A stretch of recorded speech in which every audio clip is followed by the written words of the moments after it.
Bismillahirrahmanirrahim. Assalamualaikum warahmatullahi wabarakatuh. Kali ini kita akan membahas tentang tata nama senyawa biner. Ya, jadi senyawa-senyawa yang ada di alam, senyawa-senyawa yang ada di dunia ini itu jumlahnya sangat banyak sekali, bahkan sampai jutaan. Dan setiap tahun pun senyawa-senyawa baru banyak yang ditemukan. Nah, untuk memudahkan dalam proses komunikasi, dalam mengkomunikasikan senyawa-senyawa ini dalam kehidupan, maka senyawa tersebut harus memiliki nama. Nah, Perhimpunan Kimia Sedunia yang disebut dengan IUPAC, yang dikenal sebagai IUPAC, menjelaskan tentang prosedur tata nama suatu senyawa. Salah satunya adalah senyawa biner. Senyawa biner ini yang akan kita bahas di sini adalah senyawa anorganik. Nah, di mana senyawa biner merupakan senyawa yang paling sederhana setelah senyawa monoatom. Nah, jadi ada senyawa yang paling sederhana yang hanya terdiri dari satu jenis atom. Nah, kemudian selanjutnya ada yang dinamakan senyawa biner. Apa itu senyawa biner? Senyawa biner merupakan senyawa yang terdiri dari dua jenis unsur. Jadi biner di sini kan artinya dua. Nah, yang dua itu apa sih? Yang dua itu adalah jenis unsurnya.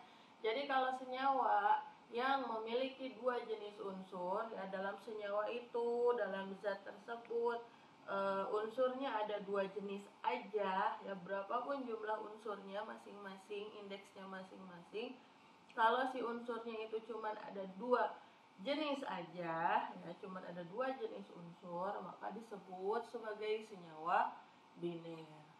Nah, senyawa biner ini bisa berupa senyawa kovalen, bisa juga berupa senyawa ionik. Ya, kalian ingat-ingat kembali nih, apa sih bedanya senyawa yang berikatan kovalen dan senyawa yang berikatan ion? Ya, sebagai review ya, sini saya ingatkan kembali, senyawa yang berikatan kovalen itu, ya, gampangnya dia itu adalah senyawa yang tersusun dari unsur non-logam dengan non-logam. Kalau senyawa ion, yaitu tersusun dari unsur logam dengan non-logam. Ya, jadi membedakannya yang mana senyawa kovalen, yang mana senyawa ion. Kalau senyawa kovalen, unsur-unsurnya itu dua-duanya non-logam. Kalau senyawa ion, yang satu logam, yang satu non-logam. Nah, bagaimana membedakan senyawa logam dengan non-logam? Ya, sudah pernah kita bahas dalam video sebelumnya. Umumnya atau untuk lebih mudahnya, jadi senyawa logam itu yang ada di bagian kiri dari sistem periodik unsur, sedangkan non-logam yang ada di sebelah kanan dari sistem periodik unsur, dimulai dari golongan 3, 4, 5, 6, dan 7 yang dibatasi dengan garis diagonal. Ya, jadi di SPU itu golongan 3, 4, 5, 6, 7, ya, dan seterusnya. Di sini ada B, ya. Nah, dibatasi dengan garis diagonal. Jadi unsur-unsur yang ada di sebelah kanan garis diagonal ini masuk ke golongan non-logam, dan di sebelah kirinya masuk ke golongan logam. Nah, di mana di tengah-tengah sini ada unsur-unsur yang bersifat metaloid, ya, seperti itu. Tapi intinya untuk mempermudah kalian, ya, kalau saya lebih suka menggolongkan non-logam itu, ya, pada umumnya non-logam itu golongan 4A sampai dengan 7A, ditambah hidrogen, ya, dan boron. Ini boron ini biasanya digolongkan, bukan biasanya, memang digolongkan dengan sebagai unsur non logam, ya, seperti itu. Lalu kita masuk ke tata namanya. Tata nama senyawa biner ini, ya, sebelum saya menjelaskan bagaimana penulisan tata nama senyawa biner, kalian harus menghafalkan, harus tahu terlebih dahulu bagaimana sih angka indeks dalam bahasa Yunani? Jadi angka indeks itu suatu unsur itu kan biasanya kalau membentuk senyawa dia punya indeks ya. Nah, penulisan indeks biasanya dimulai dari nomor 2 karena nomor 1 itu tidak dituliskan indeksnya. Tapi kalau misalnya ada unsur ada senyawa yang unsurnya tidak mempunyai nilai indeks atau nilai indeks yang nggak dituliskan, berarti indeks dari unsur tersebut adalah 1. Nah, angka 1 dalam bahasa Yunani itu berarti mono, 2 di, 3 tri, 4 tetra, dan seterusnya. Nah, angka-angka indeks ini dalam penamaan senyawa biner dituliskan sebagai awalan ya. Jadi senyawa biner itu kan tadi ada yang kovalen, ada yang ion ya. Kalau yang kovalen penamaannya itu kita beri awalan dulu ya. Jadi awalannya itu dituliskan untuk unsur yang pertama itu dituliskan awalannya itu mulai dari yang indeksnya 2. Jadi kalau yang indeksnya 1, nama awalannya itu nggak usah ditulis ya. Kemudian diikuti dengan nama unsur non logam. Lalu unsur keduanya dikasih nama awalan dulu, dimulai dari indeks yang indeks sama dengan 1. Kemudian diikuti lagi dengan nama unsur non logam yang kedua, diakhiri dengan kata ida. Ya. Jadi ngasih nama senyawa kovalen itu kasih awalan ya. Kalau unsur yang pertama awalannya dimulai dari indeks 2, kemudian nama unsur non logamnya, kemudian awalan untuk unsur yang kedua mulai dari indeksnya 1, kemudian baru nama unsur non logam yang kedua diakhiri dengan kata ida. Contoh ya, untuk yang senyawa kovalen. Untuk yang senyawa kovalen, contoh saya punya senyawa CO. Ya, mungkin kalian sering mendengarnya. CO ini senyawa biner, terdiri dari 2 jenis unsur. Ada unsur C dan ada unsur O. Gimana namanya? Ya, karena dia adalah senyawa kovalen, maka penamaannya itu kita gunakan aturan yang pertama. Ya, yang ini. Jadi ada awalan, ada nama unsur, ada awalan, ada nama unsur. Untuk unsur yang pertama, awalannya dikasih nama kalau indeksnya mulai dari 2. Oke, kita lihat. CO, unsur yang pertamanya adalah C. Indeksnya 1. Karena unsur yang pertama indeksnya 1, maka diberi awalan atau tidak?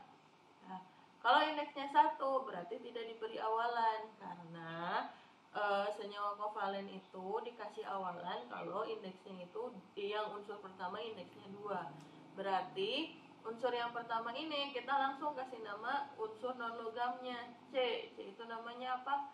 Karbon. Nah, kemudian unsur yang kedua adalah O.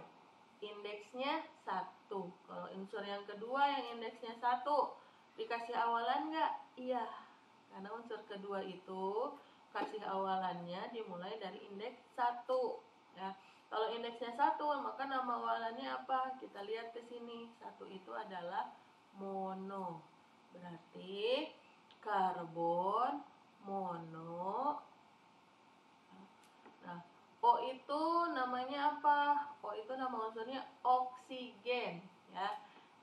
Kita tulisnya oksigen dikasih akhiran ida, berarti oksigennya diubah menjadi oksida ya. Tadinya oksigen menjadi oksida ya, karena O nya sudah ada jadi langsung aja dilanjut monoksida ya, dari kata oksigen yang dikasih akhiran ida ya. Jadi CO itu namanya karbon monoksida.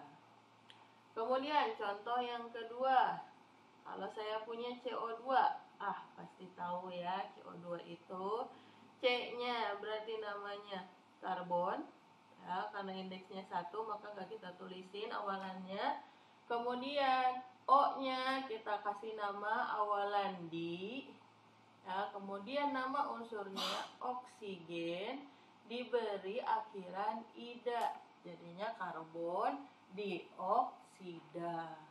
Nah, kemudian contoh selanjutnya N2O. N2O, ya. Unsur yang pertama punya indeks berapa? 2. Berarti kita kasih awalan, ya. Kalau 1 kan nggak dikasih awalan, kalau 2 dikasih. Nama awalannya itu di, ya. N namanya apa? N itu nitrogen. Nah, kemudian unsur yang kedua adalah O. Kalau unsur yang kedua selalu dikasih awalan karena dia indeksnya 1, maka awalannya itu adalah mono, ya. O itu adalah oksigen, kalau kita kasih akhiran ida menjadi monoksida, ya. Oke, kemudian contoh selanjutnya saya punya NO. Kalau NO berarti namanya apa? Ya, kalau N2O di nitrogen monoksida, kalau NO berarti nggak dikasih awalan ya untuk unsur yang pertamanya, berarti namanya nitrogen monoksida. Nah, oke, contoh yang terakhir saya punya senyawa N2O3. Nah, senyawa N2O3.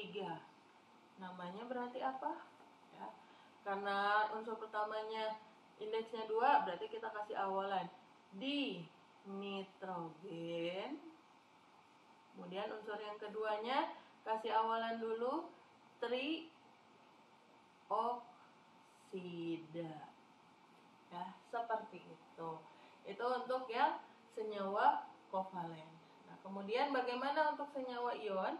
Nah, kalau senyawa ion ini lebih mudah penamaannya. Kenapa? Karena awalan untuk senyawa-senyawa ionik itu kita abaikan. Jadi penamaan senyawanya itu langsung nama unsur yang pertama, ya, nama logamnya diikuti dengan nama unsur yang kedua berupa non logam, jangan lupa diakhiri kata ida, ya, seperti itu. Jadi kalau senyawa kovalen itu kita harus lihat tuh indeks dari tiap unsurnya.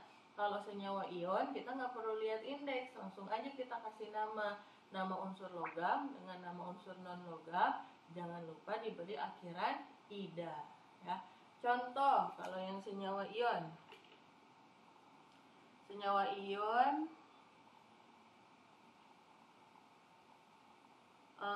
saya misalnya punya contoh unsur senyawa BaU. Berarti namanya apa? Nama unsur logam diikuti nama unsur non logam diberi akhiran ida. Unsur logamnya itu kan barium. Ya, berarti barium. Kemudian unsur non logamnya yang keduanya adalah oksigen. Oksigen dikasih awalan ida, akhiran ida menjadi oksida. Berarti BaO itu namanya barium oksida. Kemudian NaCl atau yang biasa kita kenal sebagai garam dapur, nama aslinya tuh apa sih? Unsur yang pertama namanya natrium. Unsur yang kedua itu klor, diberi akhiran ida menjadi klorida. Nah, jadi NaCl itu namanya natrium klorida. Kemudian contoh lainnya misalnya saya punya MgCl2. Ya. Nah, namanya apa? Ingat, senyawa ion itu indeksnya itu kita abaikan ya. Maka MgCl2 itu namanya adalah magnesium. Langsung magnesium klorida. Ya, jadi bukan magnesium diklorida, langsung aja magnesium klorida. Kemudian Nah, ini senyawa yang punya indeks yang cukup banyak. Ada Al2O3. Nah, namanya apa? Ya, ingat, kalau senyawa ion itu indeksnya diabaikan, maka namanya aluminium. Nah, kalau O oksigen berarti menjadi oksida. Nah, seperti itu. Nah, demikian ya penjelasan tentang tata nama senyawa biner. Nah, ini dari beberapa contoh senyawa biner ini ya bisa kalian pahami ya bahwa penamaannya untuk yang ion maupun kovalen itu berbeda. Kalau yang kovalen kita harus melihat indeksnya, kalau yang ion indeksnya itu diabaikan ya.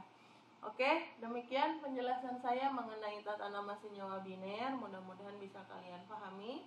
Terima kasih. Assalamualaikum warahmatullahi wabarakatuh.